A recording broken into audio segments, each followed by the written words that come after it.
मेरे प्यारे स्टूडेंट्स, आज के इस क्लास में हम लोग इतिहास के 8 इंपोर्टेंट सवाल करने वाले हैं जो कि आपके एग्जाम में 20 अंक पक्का करा देगा। जी हां, ये जो 8 सवाल है ना काफी इंपोर्टेंट है। इसमें हम जो 6 सवाल है वो लघुत्तरीय बताऊंगा और 2 जो है ना दीर्घोत्तरीय सवाल। आपका 20 अंक पक्का हो जाएगा और यही सवाल एग्जाम में रहने वाला, यहां से बाहर नहीं रहेगा। ठीक है, अगर इस टाइप का सवाल कर लेते हैं तो समझो आपका एग्जाम में जो आपका जितना भी सवाल आएगा वो यही से आएगा। ठीक है, सबसे पहला सवाल कहता है जर्मनी के एकीकरण के लिए बिस्मार्क की भूमिका।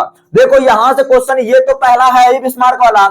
आप लोग ये जो इटली के एकीकरण के मैजनी का भूमिका, गैरिबाल्डी की भूमिका, ये क्या क्या भूमिका था ये भी याद कर लेना। तो चलो हम लोग करते हैं जर्मनी के एकीकरण में बिस्मार्क की क्या भूमिका था। तो सबसे पहली बात आप लोग को याद होगा ना, बिस्मार्क जो था वो जर्मनी का क्या था, प्रधानमंत्री था। ये लाइन लिख दिए, बिस्मार्क जर्मनी का प्रधानमंत्री था। उसने जर्मनी के एकीकरण में बहुत ज्यादा महत्वपूर्ण भूमिका निभाई। वही बात देखो क्या भूमिका निभाया, हम सिंपल भाषा में बता रहा हूं बाबू। क्या कह रहा है, बिस्मार्क जर्मनी का प्रधानमंत्री था, उसने जर्मनी के एकीकरण में बहुत महत्वपूर्ण भूमिका निभाई। वह लोहा और खून, मतलब लोह एवं खून की नीति का या अवलंबन जो क्या था, आप लोग बोल सकते विश्वास रखता था या करता था।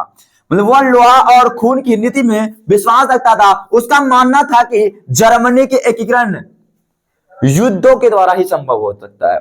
युद्ध जब तक नहीं होगा तब तक जर्मनी का एकीकरण संभव नहीं हो सकता है, यह मानना था बिस्मार्क का। इसका योगदान क्या बोल सकते हैं, देखो ये विश्वास रखता था। और बिस्मार्क ने जर्मनी के एकीकरण के लिए 3 युद्ध लड़े थे। यही 3 युद्ध के कारण जर्मनी का एकीकरण पूरा हो पाया। सबसे पहला युद्ध 1864 में डेनमार्क से युद्ध किया, कौन, बिस्मार्क। उसके बाद 1866 में ऑस्ट्रेलिया से युद्ध किया। उसके बाद 1870 से 71 में फ्रांस से युद्ध किया। और इन युद्धों के बाद जर्मन राज्यों में एकता जागरूक हुआ या आया, एकता आया, तब जाकर के जर्मनी का एकीकरण पूरा हुआ। मतलब बोल सकते हो ये युद्ध का जो बहुत ज्यादा असर पड़ा जर्मनी के एकीकरण में, वहां की जनता पे, तब जाकर के जर्मनी का एकीकरण क्या होता है, पूरा होता है मेरे बाबू। ठीक है, देखो अंत में 1871 में जर्मनी का एकीकरण क्या हुआ और पर्सा के राजा को जर्मनी का सम्राट घोषित कर दिया गया। मतलब कहने का हुआ कि अगर क्वेश्चन पूछा है जर्मनी के एकीकरण में बिस्मार्क की क्या भूमिका थी, तो सिंपल भाषा में लिखना है बिस्मार्क जो था वह जर्मनी का प्रधानमंत्री था। उसने जर्मनी के एकीकरण में बहुत अधिक भूमिका निभाया और वह रक्त एवं लोह की नीति पर विश्वास रखता था। और वह जो चाहता था कि जर्मनी के एकीकरण जो है युद्ध के बिना संभव है ही नहीं। तो उसने क्या सोचा, जब तक युद्ध नहीं होगा तब तक जर्मनी का एकीकरण होगा ही नहीं। तो उसने जर्मनी को एकीकृत करने के लिए 3 युद्ध लड़े। कितने, 3। सबसे पहला युद्ध 1864 में लड़ा उसने, किसके साथ, डेनमार्क के साथ। फिर 1866 में ऑस्ट्रेलिया के साथ युद्ध लड़ा। फिर 1870 से 71 में फ्रांस से युद्ध किया। तब जाकर के कहीं जर्मनी की जो जनता में एकता आया और एकता आया तब जाकर के एकीकरण पूरा होता है। ये क्वेश्चन कितना सिंपल शब्दों में मैं आपको समझाया हूं, क्या ऐसे समझोगे तो कभी भूलोगे क्या, नहीं सर, बिल्कुल नहीं भूलेंगे। आई होप आपको ये सवाल समझ में आया। तो हम चलते हैं दूसरा सवाल पे। देखो बाबू, ये रहा आपके स्क्रीन पे दूसरा सवाल, खूनी रविवार क्या है। खूनी रविवार क्या है, ये क्वेश्चन इंपॉर्टेंट है, कई बार एग्जाम में पूछा गया है कि खूनी रविवार क्या है सर। तो आप लोग को याद रखना है, खूनी रविवार 9 जनवरी 1905 को रूस में घटित एक घटना है। सिंपल, वो जो आप लोग लंबा लंबा याद किए भूल जाओ, मैं जो बता रहा हूं सिंपल भाषा में वो देखो। खूनी रविवार 9 जनवरी 1905 को रूस में घटित एक घटना है जब लोगों का समूह रोटी दो के नारे के साथ जार के महल की ओर शांतिपूर्वक प्रदर्शन कर रहे थे। मतलब जा रहे थे, तब जार की सेनाओं ने इन निहत्थों लोगों पर गोलियां चला दी, जिसमें बहुत सारे लोग मारे गए, जिसमें महिलाएं और बच्चे भी मारे गए। और यह घटना रविवार के दिन हुआ था, इसलिए इसे खूनी रविवार के नाम से जानते हैं। खूनी रविवार के नाम से जानते हैं। कितना सिंपल बात है कि खूनी रविवार क्या है। खूनी रविवार 9 जनवरी 1905 को घटित होने वाली एक घटना है जब लोगों का समूह रोटी दो नारे के साथ जार की महल की ओर जा रहा था, तब जार की सेनाओं ने इन निहत्थों लोगों पर गोलियां बरसा दी और गोलियां बरसाने से बहुत आदमी, बहुत महिलाएं, बहुत बच्चे की जान चले गई। और ये जो घटना है बाबू, ये रविवार के दिन हुआ था, इसलिए इस घटना को खूनी रविवार के नाम से जानते हैं। क्या? खूनी रविवार के नाम से, इसलिए इस घटना को खूनी रविवार कहा गया है। आई होप आपको ये सवाल क्लियर हो गया होगा। क्लियर है? तो हम लोग अगला सवाल की ओर चलते हैं। सवाल नंबर 3। देखो सवाल नंबर 3 क्या कहता है? कहता है कि एक तरफा अनुबंध व्यवस्था क्या है या क्या थी? एक तरफा अनुबंध व्यवस्था क्या थी? एक तरफा कहने का मतलब क्या? एक तरफ की। देखो, एक तरफा अनुबंध व्यवस्था वो प्रणाली थी जिसमें मजदूरों से जबरदस्ती अनुबंध पर हस्ताक्षर कराए जाते थे और इस व्यवस्था में मजदूर केवल मालिक के लिए काम करने के लिए बाध्य होते थे।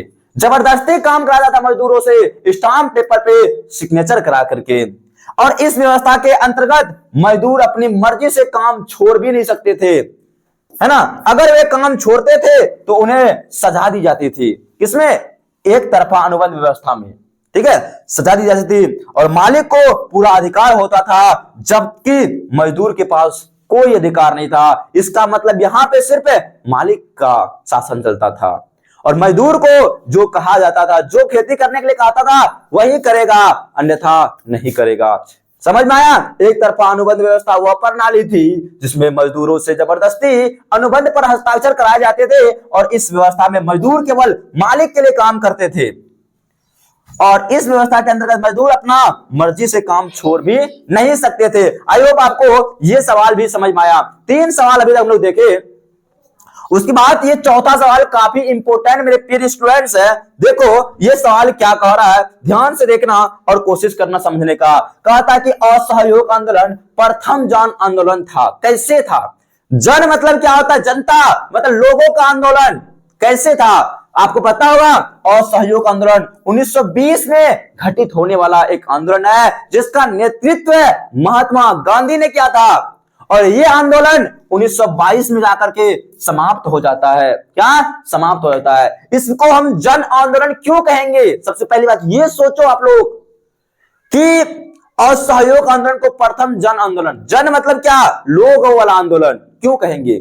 इसका मतलब इसमें लोगों का बहुत ज्यादा योगदान रहा होगा, तभी तो इसको जन आंदोलन कहते हैं ना। सिंपल भाषा में लिखते हैं असहयोग आंदोलन 1920 से 22 भारत का पहला जन आंदोलन था क्योंकि इसमें देश के हर वर्ग के लोगों ने भाग लिया। यही मेन पॉइंट है मेरे बाबू कि असहयोग आंदोलन को प्रथम जन आंदोलन इसलिए कहते हैं क्योंकि इसमें पूरे विश्व के हर वर्ग के लोगों ने भाग लिया था, है ना, वर्गों ने भाग लिया था। इस आंदोलन में किसान, मजदूर, विद्यार्थी, व्यापारी, महिलाएं और वकील सभी शामिल हुए थे। लोगों ने सरकारी नौकरियों, स्कूल, कॉलेजों, अदालतों और विदेशी वस्तुओं का बहिष्कार किया था और यह आंदोलन केवल नेताओं तक सीमित नहीं था बल्कि आम जनता तक फैल गया और इस आंदोलन का नेतृत्व महात्मा गांधी ने किया और पूरे देश में इसे समर्थन मिला और इसलिए असहयोग आंदोलन को भारत का प्रथम जन आंदोलन के नाम से जाना जाता है। आई होप आपको यह सवाल भी समझ में आया। देखो अगर क्लास अच्छा लगता है क्लास को लाइक कर देना बाबू और चैनल पर पहली बार आए हो चैनल को सब्सक्राइब भी कर देना। ये 4 सवाल कंप्लीट हुआ। 5वां सवाल देखो बिल्कुल आसान है। औद्योगिकरण से आप क्या समझते हैं? औद्योगिकरण से आप क्या समझते हैं? क्वेश्चन समझो पहले।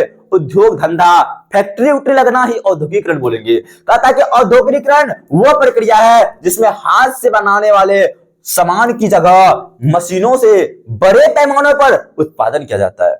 औद्योगिकरण में क्या होता है कि हाथ से नहीं मशीनों द्वारा सामान बनाया जाता है ना, और इसमें कारखानों, मशीनों और उद्योगों का विकास होता है। औद्योगिकरण वह प्रक्रिया है जिसमें हाथों से बनने वाले सामान की जगह क्या बड़े बड़े मशीनों की, है ना, बड़े पैमानों पे उत्पादन किया जाता है और इसमें कारखाना, मशीन, उद्योग का विकास होता है ना, औद्योगिकरण। ये भी क्वेश्चन इंपॉर्टेंट था 5वां नंबर। अगला सवाल 6 नंबर। देखो छापाखाना यूरोप में कैसे पहुंचा? छापाखाना यूरोप में जो पहुंचा था गुटेनबर्ग के द्वारा। क्वेश्चन है छापाखाना यूरोप में जर्मनी के जोहान गुटेनबर्ग द्वारा प्रारंभ किया गया था। कैसे आया जर्मनी में? जर्मनी में जो आया था जोहान गुटेनबर्ग द्वारा प्रारंभ किया गया था। उन्होंने लगभग 1448 ईस्वी में पहला मुद्रण यंत्र बनाया और इस मशीन से पहली बार बाइबिल की छपाई हुई थी। छापा किसके द्वारा? बाइबिल की छपाई किया गया था। और मतलब समझना कि छापा खाना यूरोप में कैसे पहुंचा, सीधा बात गुटेनबर्ग के द्वारा पहुंचा था। ठीक है, और छापे खाने के आने से किताबें सस्ती अधिक संख्या में उपलब्ध होने लगी, सस्ता हुआ और अधिक संख्या में उपलब्ध होने लगा, जिससे ज्ञान का तेजी से प्रसार हुआ। यह छापाखाना यूरोप में पहुंचने का कारण था गुटेनबर्ग। ठीक है, कब पहुंचाया? 1448 ईस्वी में। क्लियर? चलो, ये 7 नंबर जो सवाल दे गए हो, ये दीर्घ उत्तरीय सवाल है, लॉन्ग टाइप का सवाल है। सवाल कहता है कि भारतीय राष्ट्रीय आंदोलन में गांधी जी की क्या योगदान था। मेरे प्यारे स्टूडेंट्स, आप सभी को पता होगा गांधी जी जो था बहुत ही ज्यादा योगदान क्या था भारत को स्वतंत्रता दिलाने में।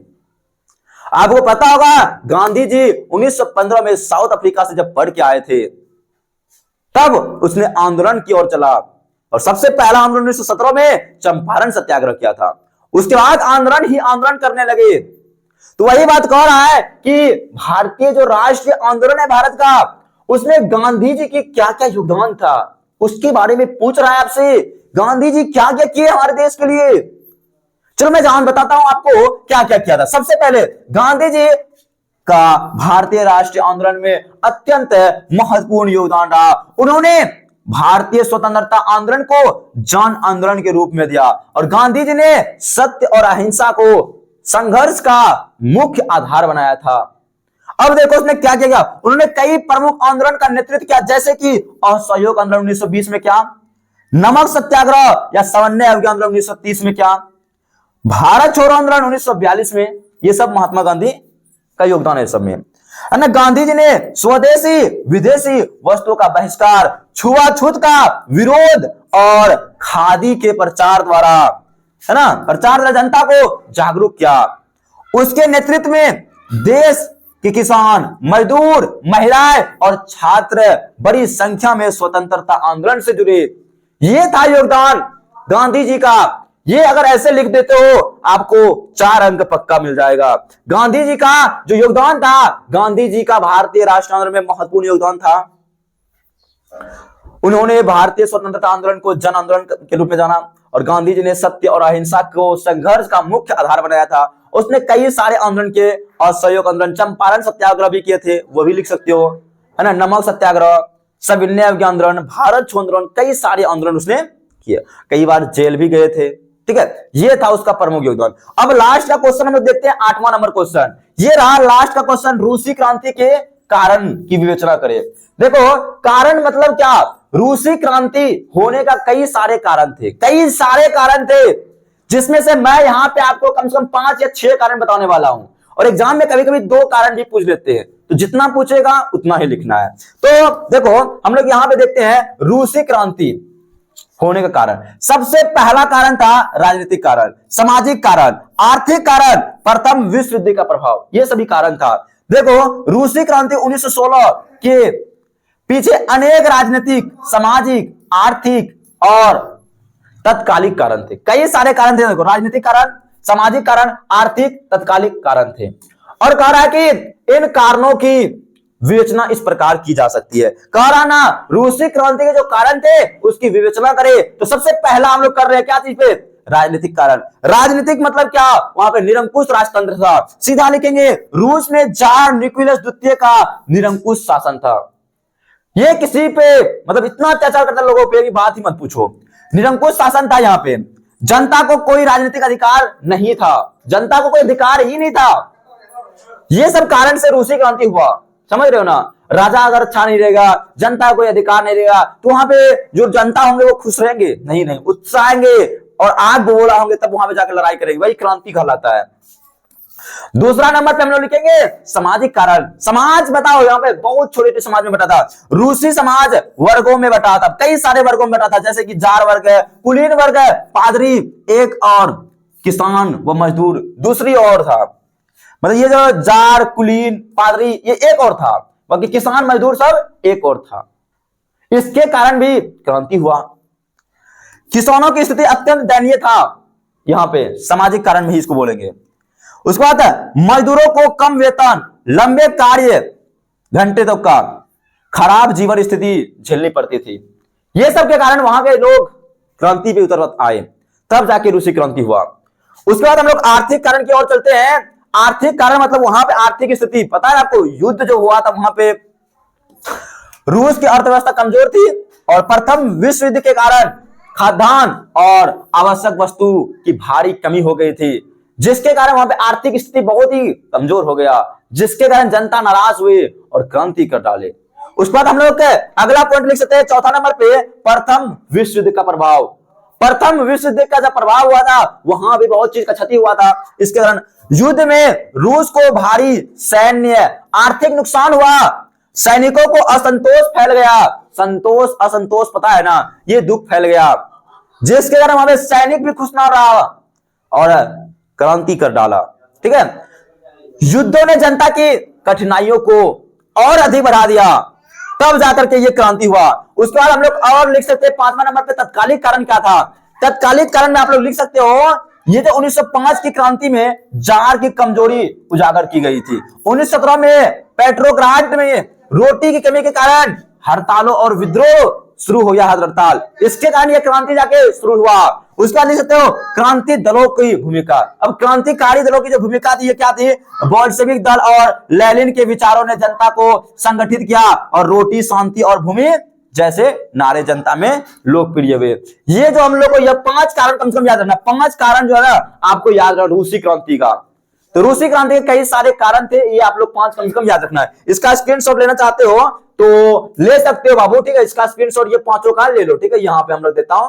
वैसे तो इसका पीडीएफ मैं व्हाट्सएप ग्रुप में डाल दूंगा, ठीक है, इसका पीडीएफ में डाल दूंगा। ये रहा ये सब क्वेश्चन, 7वां, ठीक है, 8वां, ये 6वां, ये 5वां, ये 4था, ये रहा तीसरा आपके पास, ठीक है, ये रहा आपके पास, ठीक है, तीसरा के बाद तो रहेगा दूसरा, ये रहा पहला। ठीक है, आई होप आपको ये इतिहास का 8 सवाल बहुत ही अच्छे ढंग से आसान शब्दों में समझ में आ गया होगा। अगर समझ में आया है तो लाइक कर देंगे और ऐसे ही नए नए वीडियो देखने के लिए सब्सक्राइब कर लेंगे। अगर कोई क्वेश्चन है तो कमेंट में जरूर बता देंगे, हम उसका जवाब अवश्य देंगे। मिलते हैं फिर नेक्स्ट क्लास के साथ। लव यू, टेक केयर, जय हिंद, वंदे मातरम।